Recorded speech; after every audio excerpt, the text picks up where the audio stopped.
Can we start with the police department business and we'll move to the approval of minutes till later in the agenda? Okay, as far as statistics for July, we had 4,228 calls for service.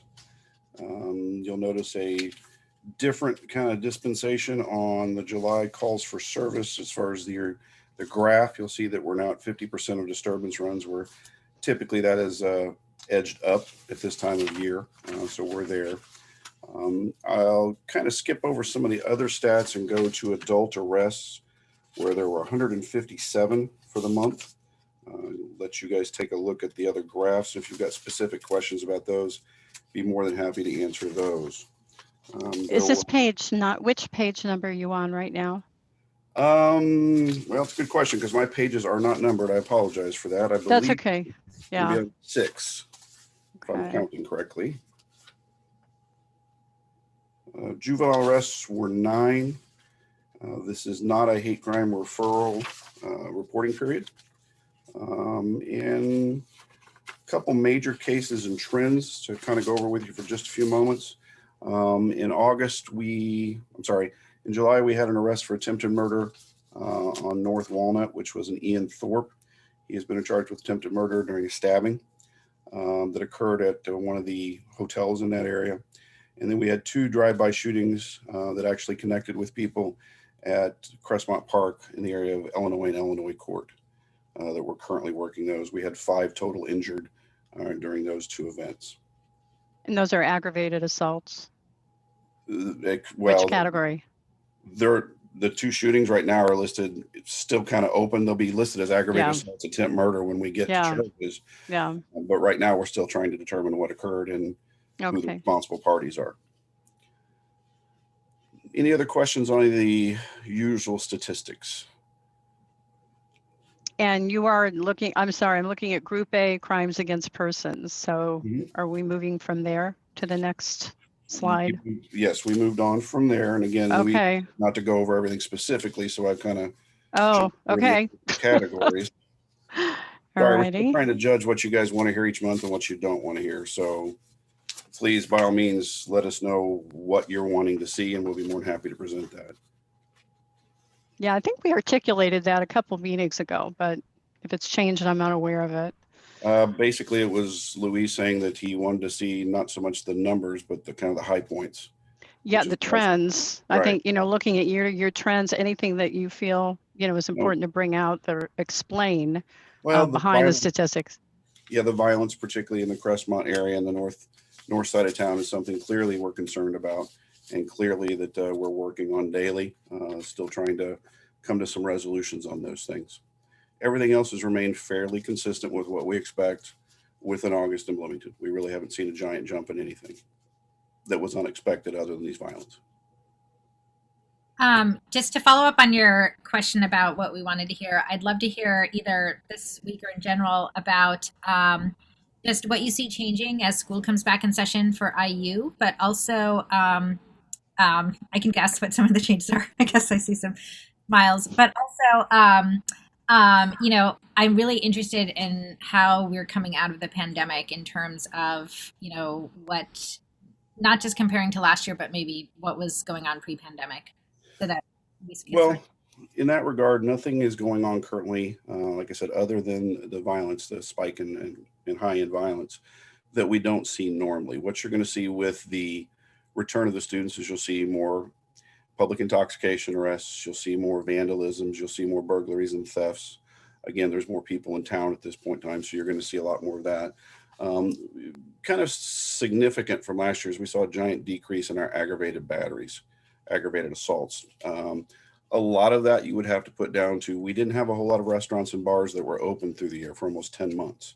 And traditionally we see a fairly significant portion of those 2 crimes committed in that downtown area or around restaurants, bars, places where people are congregating socially. Things occur and then those fights break out, or the assaults happen, or the robberies happen.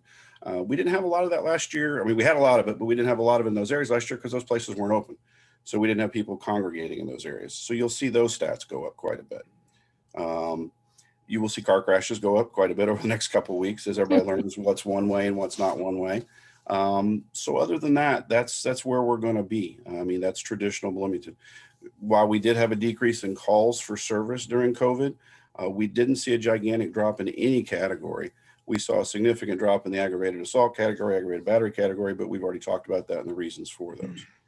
Those will go back up, unfortunately. Mhm. Thank you so much. That was really helpful. I'll make a bold prediction, Trudy, and that is that with the influx of 40 to 45,000 people, our calls for service will go up. Bold, I know. That's a risky prognosis. That's an informed prediction after 34 Informed. years. Yeah. Joe's shooting to become a weatherman when he retires here shortly. So yes. Even when they're wrong, they get paid. It will rain somewhere today, Joe. Yes. Any more questions about the crime trends or what we saw in statistics? Okay, if not, I'll move on to training. This month there are 430 training hours. The most significant training highlights was the Police Executive Leadership Academy, where 5 sergeants attended. That's a week-long school. It's broken into week-long segments, but it's actually a 30-day school broken down into four week-long segments. Probationary officer training course, meaning a new recruit officer was brought in, and Captain Piatico will talk to you about that person and others here shortly. And then we had the normal monthly training for K9, CDU, and CERT that went through. Community engagement this month, there were 4 events. We're just starting to come out of our COVID-induced kind of hibernation for community events. We had 17 hours in those, and 9 officers were involved. That included, I believe in this segment, was National Night Out, which was down at Switchyard Park, which we had fairly decent attendance for. Very nice place. It was actually a good evening for it. Unlike most national nights out when it's 120 degrees and you're frying in 3 shirts and body armor, this was very pleasant because we had a good breeze blowing. As far as community engagement events that have continued to occur, we had a community night down at Switchyard Park, where we talked a lot about the flooding, both in Bloomington and to our building and fires building. And then we had Officer Escovel and the community service specialist visiting Crestmont Boys and Girls Club. They did a children's expo, and then we had the reverse 4th of July parade, which we participated in, as well as the Hyde Park parade that goes on every year. Upcoming things, there's, let's see, the Senior Expo on August the 21st. I'm not exactly sure where that's going to be located this year. I know that there was some debate as to where it would be, and I do not know the answer to that, so I apologize, but that will clearly be something we can get you if you're interested in it. In the past, it's been at the former Twin Lakes, I think. Yeah, but that's being used for parking right now and some other events that are going on. So I'm not sure where they wound up this year. And they may continue to be there, but if you go by there during the day, there's a whole lot of cars parked there because a local business has asked to use it for parking to try and get the number of employees that they need in. Anything on community events or community engagement? If not, we'll move on to the police social worker. They had 34 referrals this month. The number of contacts were 266. Some of the highlights were they assisted a client immediately after the death of a family member with some grief therapy, looking at some long-range therapy options, getting them through that period of time. Assisted a mother with 3 children that was fleeing a domestic violence situation with emergency housing and resources. And they assisted a client in staying on track after hospitalization with taking meds and reconnecting with family members. They really worked hard with this person to make sure that coming out of the hospital was a positive event and they could stay on track with what they needed to do. And then there's some other calls broken down for you on the last page. If you're necessarily interested in those, you're more than welcome to ask whatever questions. Well, this piqued my interest that you're hosting the 2021 National Conference on Police Social Work. We are holding a conference on that. How many do you expect to be attending? Well, that's a good question. We had looks at, we were hoping for probably 250 to 500. It all depends on right now what happens with COVID. There's a lot of interest and they've had a lot of contact with other agencies across the nation. And that's what drove this. This is the first in a kind anywhere, and it will become an annual event. The social workers, the chief, and other people involved are doing a fantastic job planning it. It's very much coalescing into what looks to be a wonderful program, combining both law enforcement and social work, kind of going down the road with how we put our program together, because there was a lot of agencies who have contacted us and specifically asked, how are we doing what we're doing and how are we seeing the successes that we're seeing, which has kind of led to particularly Melissa Stone being very much in demand on the speaking circuit. And with that came the opportunity to set this up with other agencies that really needed some help. So we thought this would be a good idea. And then we've really gotten a good package together, I think, of a mix of speakers, as it were.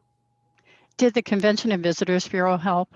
They've been intimately involved with this. Yes. Yeah, I figured. Oh, that's great. Yes, they have. So I thought the hotels and a variety of different people have come together to make sure that this is a success. And I think it's going to be, quite frankly, an overwhelming success before it's over with. Wonderful. I might crash a session or two. You're more than welcome. It would be interesting. We'll get you the agenda pretty quickly. It's being finalized now. Oh, thank you. All right, moving on to letters of appreciation and commendation. Kim? Yes? I'm sorry. My apologies. Hi. Hello, everybody. My apologies. Hello. For being late. Can you hear me? Yes. Captain Oldham, just this is for just clarification. Is the Ian Thorpe arrest for attempted murder, is that associated with the Crestmont shootings? Are those two things interrelated? No, they're not. That was a domestic violence related stabbing that occurred in the 1700 block of North Walnut. Okay. And again, my apologies if you covered this, but just wanted to find out, has there been any arrests made related to the two shootings at Crestmont Park? As of yet, no. Okay, thank you. All right, letters of appreciation. I'm sorry, Rafi, did you have anything else? Letters of appreciation. First one would be from Diane Daly, actually used to be in the mayor's office and a city of Bloomington employee. She was commending Officer Dawson, who helped her when she ran out of gas, and said that he was very professional and helpful. And then she swears that she will never let this happen again, as far as letting her gas tank get down too low. The second one we have is from Sheriff Brad Swain, and this is related to a number of BPD personnel along with our crisis negotiators who responded to Leonard Springs Nature Preserve. And this was of an individual who was suicidal and had a gun, and some of our officers went out there to be of assistance. And obviously the sheriff is indicating that based on the location and the number of citizens that were around, that it could have had potentially bad outcome, but he was very appreciative of the help that was provided. And then I sent one to Nicole today. It was not included in the packet only because it showed up yesterday, but it's pretty timely related to July events, and that is the officer who did assist with the Hyde Park 4th of July parade. The folks out there, again, were very appreciative of the presidents and the help that they got in leading the parade around in that subdivision. And unfortunately, I have yet to determine who that officer was, but we certainly appreciate the positive way in which he or she interacted out there. And again, for the folks taking the time to let us know that. So that's it on commendations. Thank you. Is there any general business? The chief wanted me to let you know that the budget hearing for the police department is Tuesday night. So that continues to be a work in progress as far as what's going to be presented. Usually that's done in a PowerPoint type form. So that is still being worked on, but that budget hearing is on Tuesday evening as the whole budget process begins with the city council. And that will be virtual, correct? I believe that's correct, but I'm honestly not involved in that, so I don't know, but I would guess probably so. Yeah. Maybe Jamie knows if from a fire perspective. And maybe we can talk about this next meeting, but can you speak to the recommendations and increases in staffing levels or salary levels? What can you give us a high level view Again, of I that? think some of that is still being worked out, but I do understand that there will be increases in personnel. I've heard some discussions about lifting the cap that had been placed on there last year, where we went from 105 and we're capped at 100, as well as some other civilian positions that we might be getting in order to expand some of the services that we're providing. Great. All right. Any big expenditures, procurements that we should be aware of? Look for. I don't believe we've had any since the last time I told you about some large ones related to vehicles. Mm-hmm. And what about personnel issues? Let me knock these out that I know of, and then I'll defer to Captain Pedigo for the hiring. We have 4 that are on extended time off for medical. One of those at least is doing some light duty ability. We also have 2 on extended military, including one of those who just got orders that will keep him from us for another year. So that really hurts our ability to pony up personnel when we have to give them up to the military for their responsibility there. So, Ryan? Hello. Yeah, we can talk a little bit. Right now, our current staffing is 92 officers. However, as the deputy chief said, unfortunately, when you dig down into the fact that we've got 3 that are in the academy, we have, I believe, 6 in field training, as well as the several that are out for extended and light duty. Actually, our current staffing, as far as the number of officers that we could put in uniform on the street at one time, is actually down to 74. And that includes the administrative staff. So that would include the chief, deputy chief, Captain Oldham, and I. And that's our current staffing. I did host an open testing process on Saturday, August 7th. There were 29 individuals that showed up to test. 3 of those failed the physical and were not invited to take the written test. And of the 26 that took the written test, 19 remain in the process. I am going to host a makeup day on Thursday, and I'm hoping to have somewhere between 2 and 4 more individuals come and test that couldn't be there for the initial testing day. We did, Officer Croce started on, she was sworn or had been previously employed by the Indiana University Police Department as a part-time officer. She started on July 12th, and Cameron Wells, who also was a part-time officer with IUPD, he starts with us on August 23rd. Obviously, Officer Croce has just started her field training, and Cameron Wells will have a couple of weeks of his kind of the basic training, just baseline training that we provide all new hires, and then he'll start the 16-week, at least 16-week field training program as well. So not much help in the near future as far as getting these people out on solo patrol, unfortunately. Anything else? No, I don't think so. If I could comment, I guess, on, I don't want to say general business, but I did want to make the board aware of the fact that we are going to be participating in, it's called Coffee for Champions. It's this coming Friday at Dunkin' Donuts. It used to be called Cop on a Rooftop. I don't know. I think they kind of got away from police standing on rooftops. I don't know, Jamie, that's kind of more your area. I don't know. Maybe you guys can bring a ladder truck out there and help us get up there. Basically, it's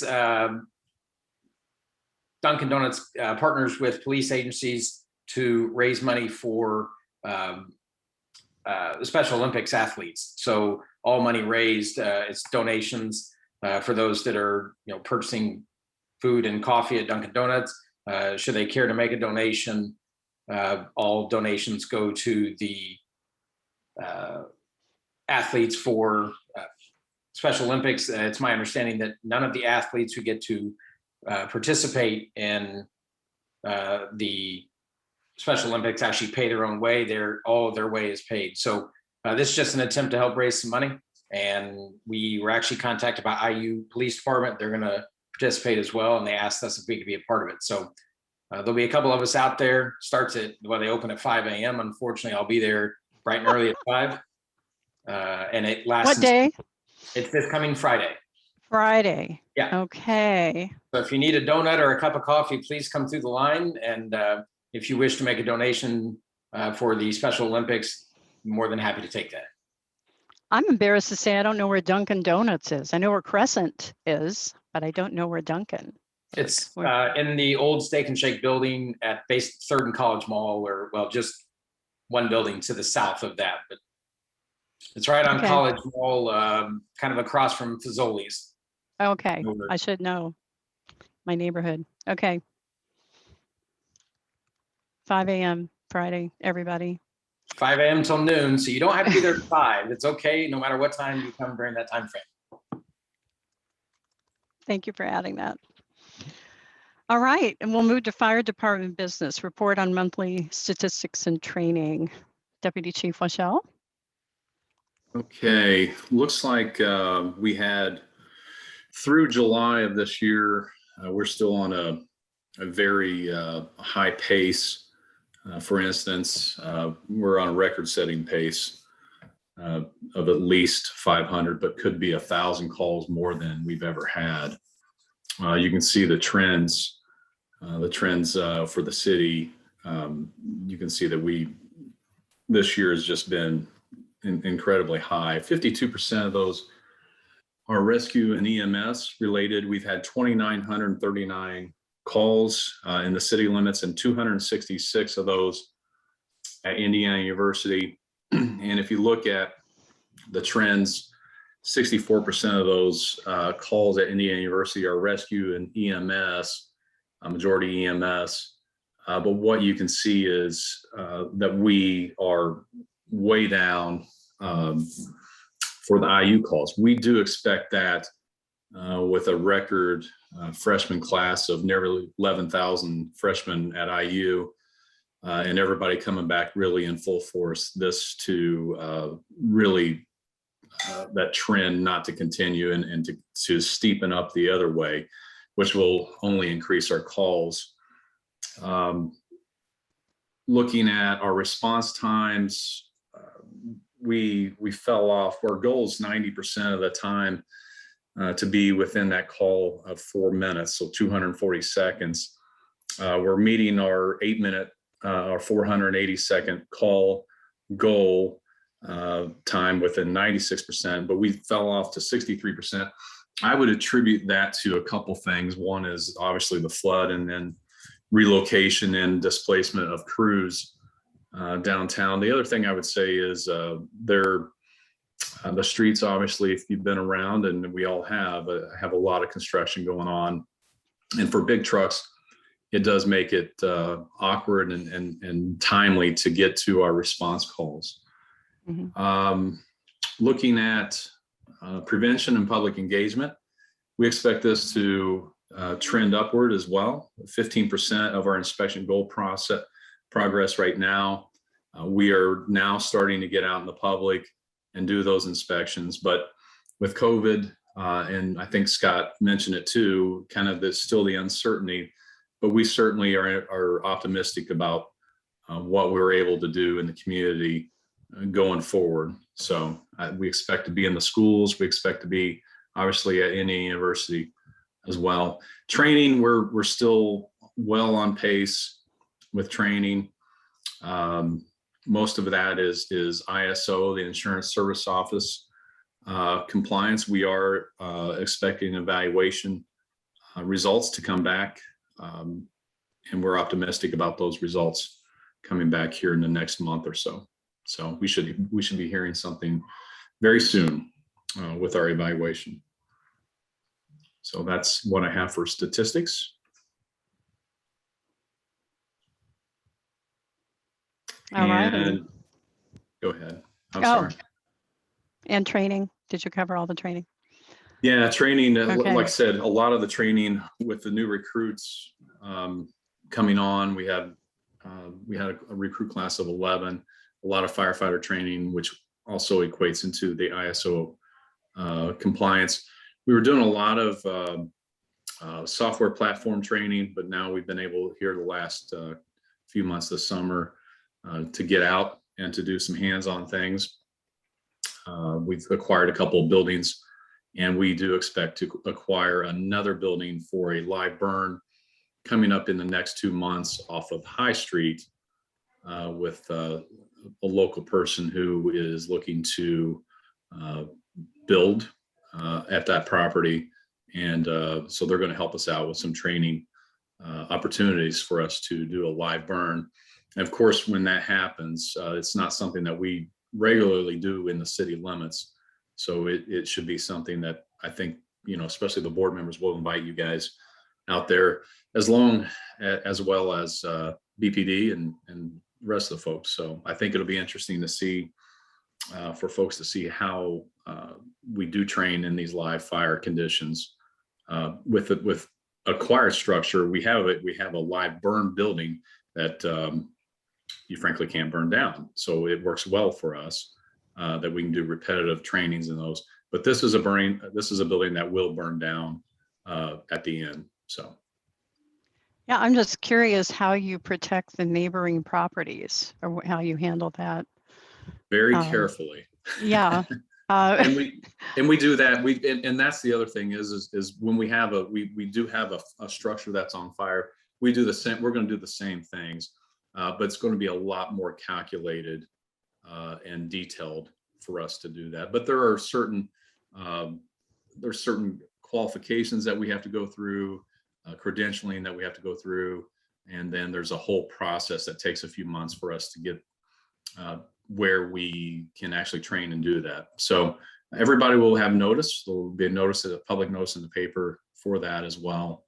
And folks, if they're concerned, can voice their concerns about that as well. So great. I didn't see any letters of appreciation and commendation, but maybe they came in after. That was probably a mistake. Okay. I'm kidding. I think that I'm not sure what happened there, but I'm sure we probably have a few. Yeah. All right. Any general business? Yeah. Just like the police department, not much is going on with us. I'm kidding. There's a whole lot going on with us here in the last few months. We have annual department physicals. The world never stops, even though you relocate to another building and make a firehouse out of a law office building. And so we have annual physicals going on. We do have the new recruits are starting shifts, so we do expect overtime to stabilize. But much like the police department, we have folks that are out hurt and that sort of thing. And I can get into that in just a moment if you like. We have 3 on light duty, and we have 4 out injured, and we have 1 out with COVID. So we have we're down a total of 8 folks for at least the next 10 to 14 days. So. Great. So that covers personnel issues?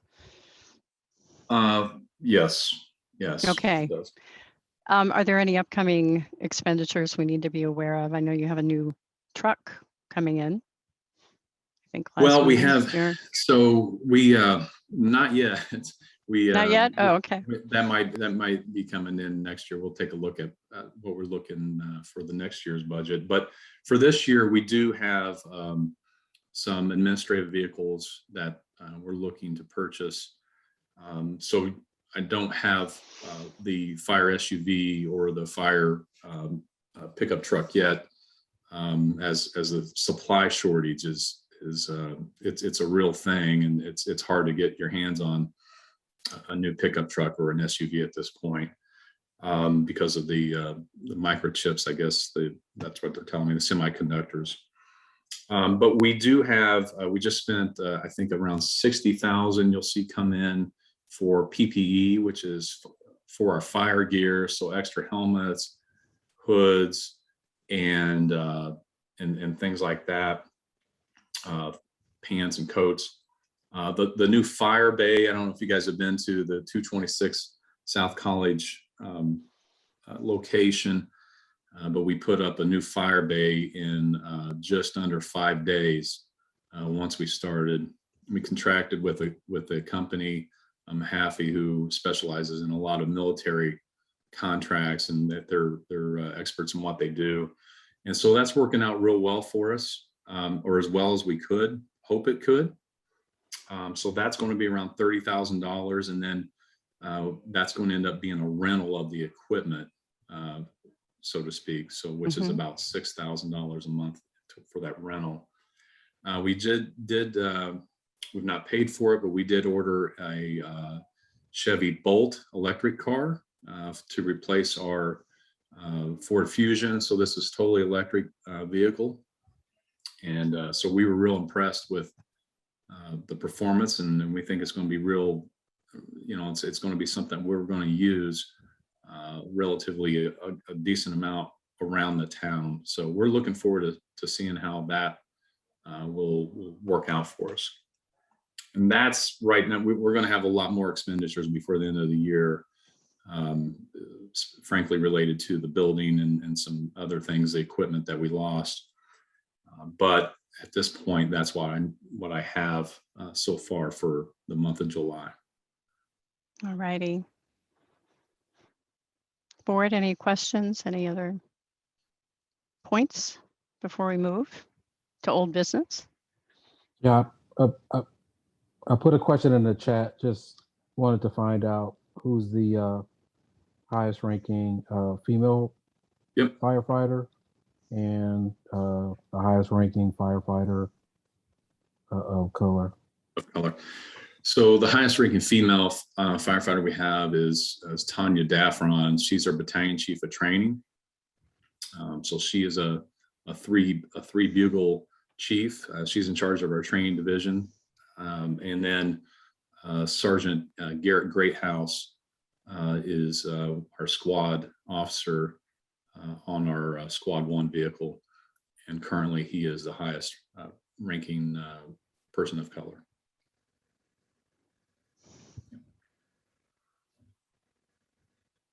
All right. I don't think we have any old business. Hearing none. CERT ARV deployment report. None. We talked about Brummets Creek last month. I believe that's the last one. All right. Before we get to new business, I need an approval of the minutes from the June 15th regular session meeting. Do I have a motion to approve those minutes? I move. Second. I'm sorry. I think we got both, the motion and the second. All right. Did you get that, Nicole? Yeah, I'll put Shirley down as the motion for the motion and The Family Feud, I lost. It was kind of like one of those Olympic swim finals, She out-touched him by a hair. Okay. All right. I think that was the fastest first and second of a motion ever made. Yes. So do you need a roll call, Nicole? yes, please. Kim, Yes. Shruti, Yes. Rafi. Yes. All right. Motion carries, or the approval of the minutes carries. Next, we have new business verbal certification of payroll from July 2nd, July on, I guess, for the payroll dated July 2nd, July 16th, and July 30th. Do I have that certification? Yes. Yes. Thank you. All right, we are at that point of the meeting for petitions and communications. So members of the public, do we have anyone attending We do who would not. like to speak? Okay, then we won't let them know they have a limit of 3 minutes. All right, do I have a motion to adjourn? I was going to wait for Rafi this time, but I'll move for that.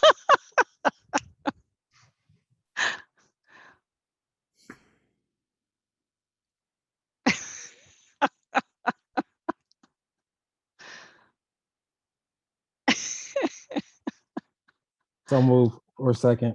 Right. Thank you, We Shruti. are, we are adjourned. Thank you, everybody. Have a good, Thanks. really good evening. Thanks, guys. Have a good evening. Bye-bye.